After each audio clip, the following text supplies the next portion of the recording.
Kirinike yakingwa ba Allied Health Professionals ne yaje power kirinike iri kushangwa mu town ya Narweyo mu district ya Kakumiro. Donald Bamanya okorwa muri Allied Health Professionals nagira ngo kirinike ji yakingwa bwa nyuma yo kushangwa umwanya ogwo murofa. You just tell people you have documents and they're kept at home.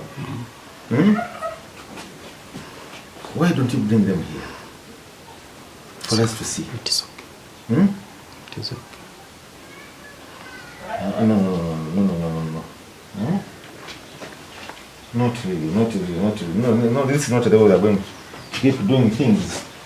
Kirinike ji haba harimo murwire wo busheru kandi ubwo za kirinike zitakwikirizwa kujanja bendwara ezero kubaruka hwaho naho ningash outbreaks. Why did you keep that patient here?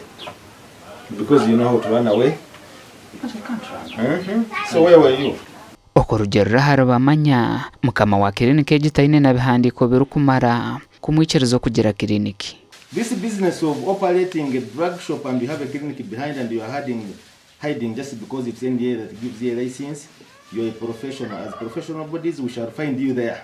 Batwire no bakoresa kirinike ji yatushobora ngweje niyo kiriniki yonko mwanya ugo etwire ne bahwera kutunga obujanjabe. Janja bavure nanka pressure busera yone yakira hati typhoid nyendo nakunjanja abajanja bakurungi yakujanja bakurungi kandi kirezo ne ndwara zo ndageze kenda kemera sangira ikizira ati typhoid ati zirimo namugunda ni ndumu tinye nakize. Gasha kwa Ambrose Nwagaba Katoto.